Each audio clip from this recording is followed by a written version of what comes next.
Oke. Assalamualaikum warahmatullahi wabarakatuh dan selamat sore. Waalaikumsalam warahmatullahi wabarakatuh. Bagaimana kabarnya hari ini? Alhamdulillah baik. Pada hari ini sebelum kita mulai pembelajaran, alangkah baiknya kita berdoa. Kita berdoa sering agamanya kepercayaan kita masing-masing. Berdoa selesai. Nah, pada pembelajaran hari ini, adapun judulnya yaitu interaksi sosial dan interaksi manusia dengan lingkungan. Interaksi manusia terbagi atas dua, yaitu interaksi sosial dan yang kedua interaksi dengan lingkungan hidup.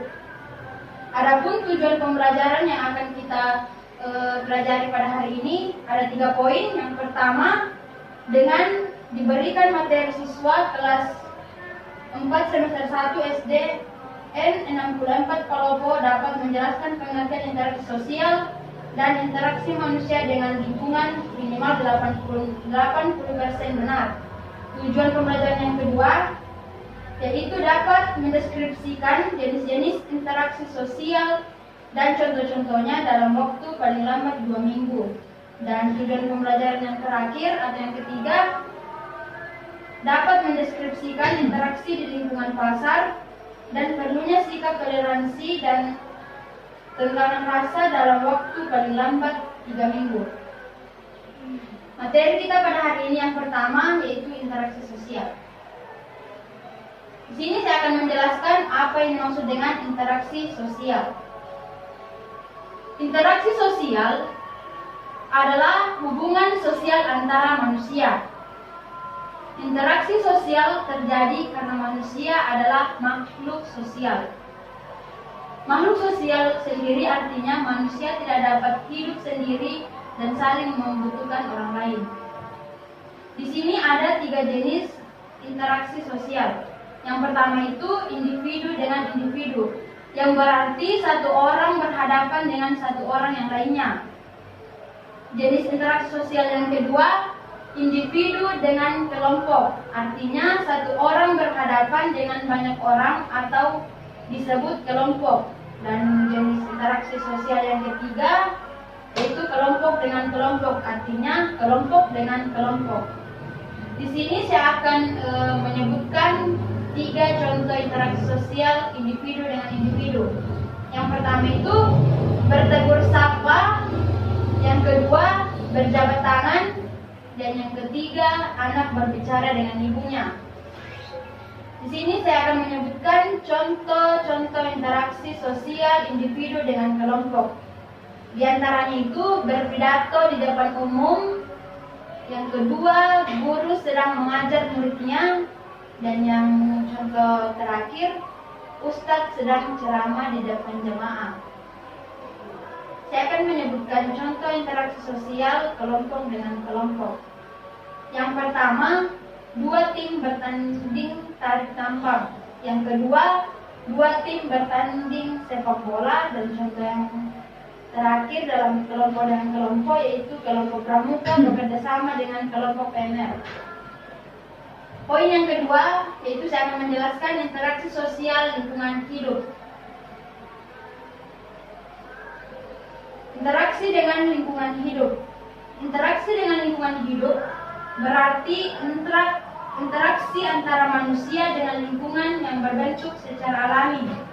Contohnya gunung, sungai, rawa merupakan contoh-contoh lingkungan alam. Di sini ada pun contoh-contoh interaksi dengan lingkungan alam. Contohnya itu petani, nelayan, pekerja tambang, dan lain sebagainya. Di sini interaksi sosial di lingkungan pasar. Saya akan menjelaskan sedikit interaksi sosial di lingkungan pasar. Pasar merupakan tempat bertemunya pedagang dan pembeli untuk melakukan transaksi jual beli. Interaksi sosial di pasar dapat terjadi antara penjual dan pembeli, penjual dengan pemasok barang atau distributor, penjual dengan penjual, dan pembeli dengan pembeli. Penjual dan pembeli yang ada di pasar berasal dari berbagai suku, agama, dan tingkat sosial ekonomi.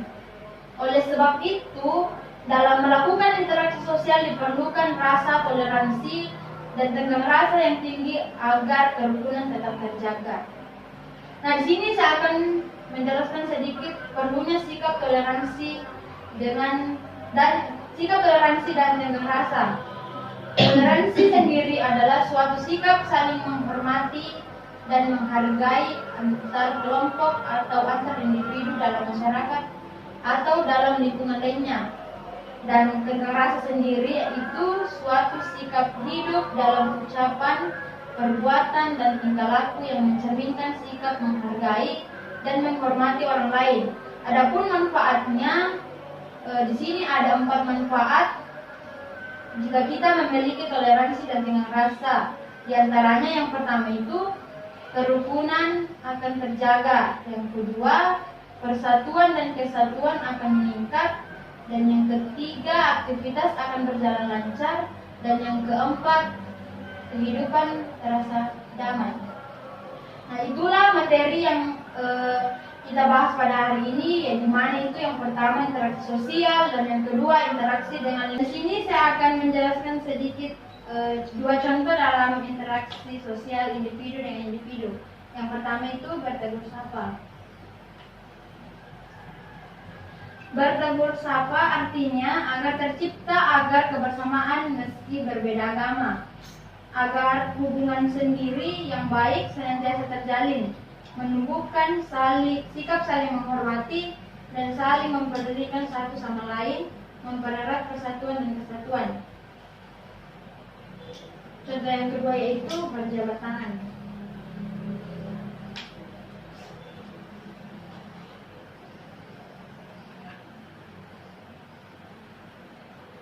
Berjabat tangan atau bersalaman adalah tradisi penyambutan singkat yang menyebar di seluruh dunia, di mana 2 orang memegang tangan satu sama lain.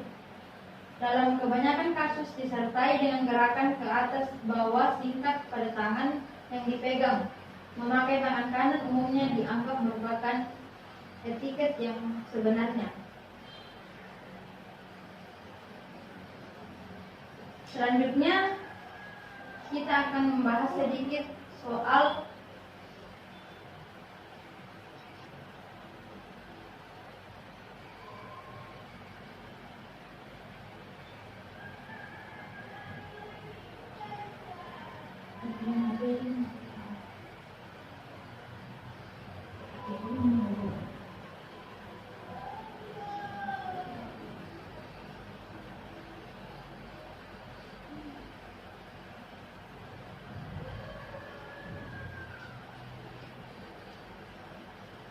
soalnya pilihan ganda terdiri dari 5 nomor.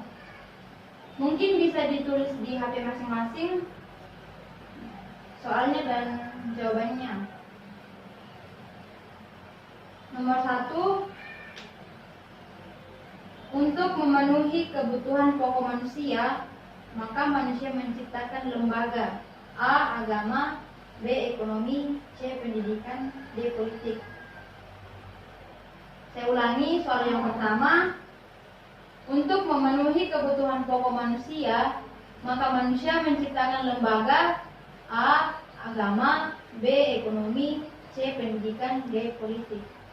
Mungkin saya bisa kasih waktu untuk langsung dijawab.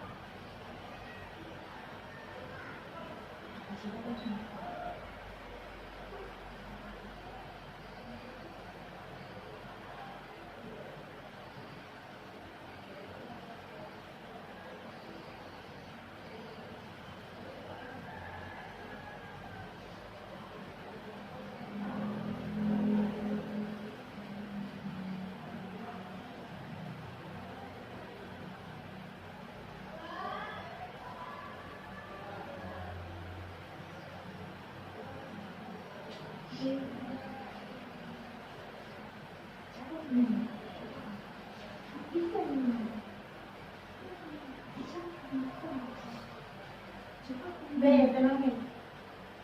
Ya, jawabannya adalah ekonomi.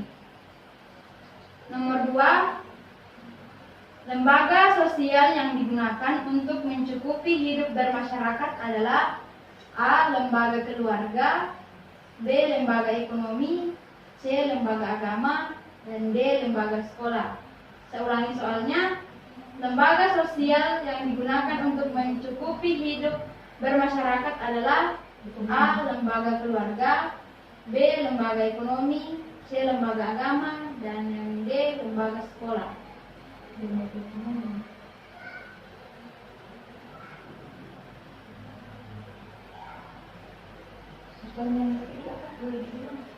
Saya ulangi soalnya. Lembaga sosial yang digunakan untuk mencukupi hidup bermasyarakat adalah A. Lembaga keluarga, B. Lembaga ekonomi, C. Lembaga agama, dan yang D. Lembaga sekolah.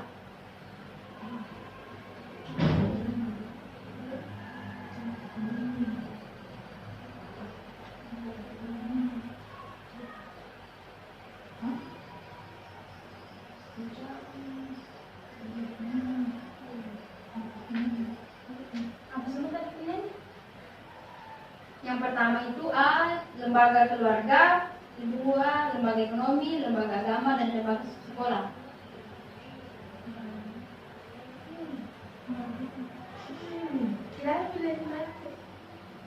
Lembaga ekonomi. Dia kan tadi apa? Lembaga sosial yang digunakan untuk mencukupi hidup bermasyarakat adalah Ekonomi. ya, jawabannya B. Lembaga ekonomi. Nomor ketiga, fungsi lembaga sosial diantaranya adalah A. Memenuhi kebutuhan manusia, B. Mengembangkan semangat kerjasama, C. Menjaga keutuhan hidup masyarakat, D. Menyatukan berbagai perbedaan. Saya ulangi soalnya. Fungsi lembaga sosial diantaranya ialah A. Memenuhi kebutuhan manusia, B. Mengembangkan semangat kerjasama, C. Menjaga keutuhan hidup bermasyarakat, D. Menyatukan berbagai perbedaan.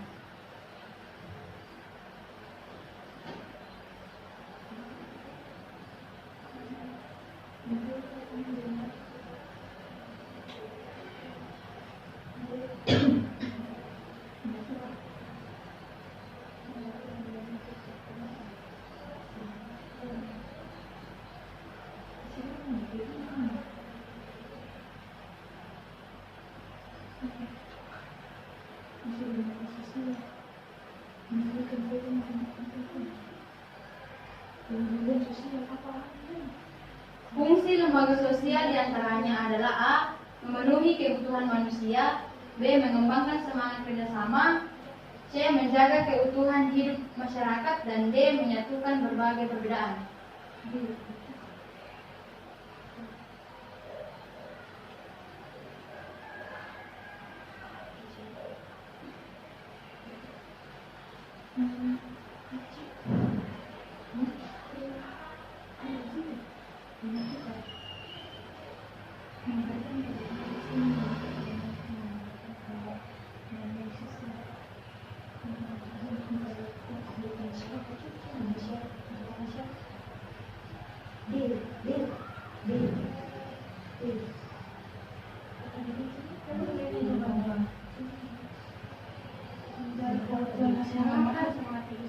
Menjaga keutuhan masyarakat. Bersama. Jawabannya adalah B. Mengembangkan semangat kerjasama. Nomor 4. Di bawah ini merupakan lembaga sosial yang paling kecil, yaitu A. Masyarakat, B. Keluarga, C. Lembaga politik, dan D. negara. Keluarga. Ya, jawabannya keluarga. Nomor 5. Perhatikan pernyataan berikut. 1. Tempat ibadah harus dirawat dengan baik. 2. Orang tua mengajarkan anak untuk disiplin waktu. 3. Petugas tata usaha mencatat jumlah inventaris sekolah. Dan 4. Untuk mencukupi kebutuhan dibutuhkan modal. Pernyataan yang menunjukkan alat kelengkapan penetapan kelembagaan agama dan pendidikan ditujukan oleh nomor A 1 dan 2, B 1 dan 3, C 2 dan 3, dan D 3 dan 4.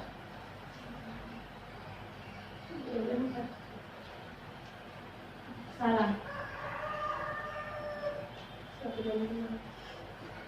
Salah.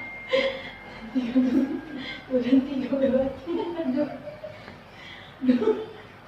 1 dan 2 sangat 2 dan 3 satu. 1 dan 3. Jawabannya adalah B 1 dan 3. Apa tadi? 1 dan 3. 1 dan 3 yaitu tempat ibadah harus dirawat dengan baik, dan nomor 3 petugas atau usaha mencatat jumlah inventaris sekolah. Ini kita juga akan membahas soal lainnya. Ada 5 nomor. Yang nomor pertama, faktor apa saja yang mempengaruhi kehidupan manusia dengan kelembagaan sosial? Faktor apa saja yang mempengaruhi kehidupan manusia dengan kelembagaan sosial? Yang mempengaruhi kehidupan manusia dengan kelembagaan sosial.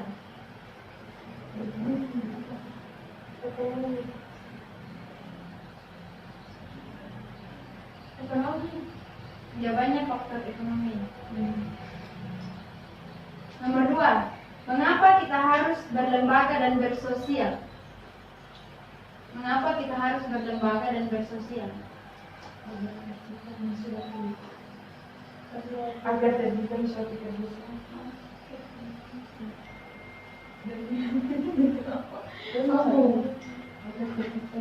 kerjasama.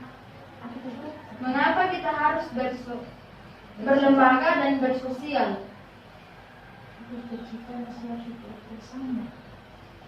Boleh dikasih kersorannya? Agar terciptanya suatu kerjasama bersama.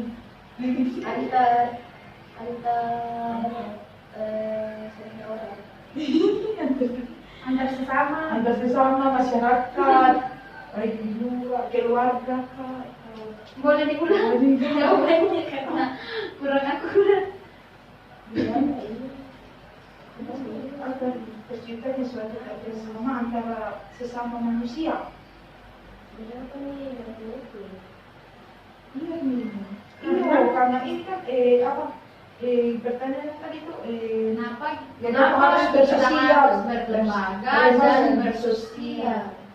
Karena manusia hidup sebagai manusia, karena Makhluk manusia yang hidup sebagai berdampingan. manusia sosial atau membutuhkan orang lain. Jadi cocok harus bermasyarakatnya. Kenapa kita membutuhkan lembaga sosial? Ya karena banyak sekelompok manusia membutuhkan suatu lembaga sosial. Tidak yang baik.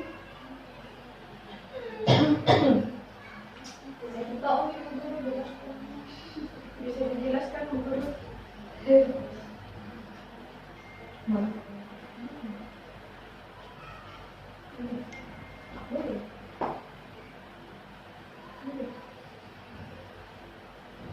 Iya, jelaskan soal ini saja sudah. Apa tadi yang saya ada pertanyaannya? Mengapa Kenapa kita harus berlembaga dan bersosial? Kenapa kita harus berlembaga dan bersosial? Kenapa kita harus berlembaga dan bersosial? Mungkin supaya tidak ada terpecah belah antara sesama manusia. Untuk tidak berlembaga dan sosial. Jelaskan begitu. Nah, di sini itu kita harus berlembaga. Kan lembaga itu artinya seperti organisasi, yaitu dapat melatih kedisiplinan, keberanian, mengembangkan kemampuan, baik kemampuan yang sederhana maupun kemampuan yang baru, unik dan berbeda dari kebanyakan orang.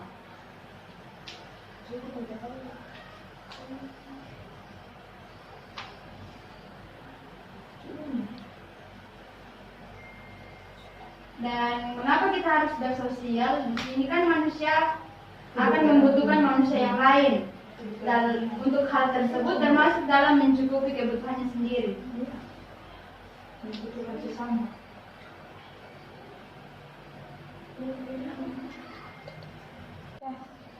Mungkin cukup hari ini pembelajaran kita. Saya akhiri dengan ucapan wabillahi taufiq wal hidayah. Wassalamualaikum warahmatullahi wabarakatuh dan selamat sore. Waalaikumsalam warahmatullahi wabarakatuh.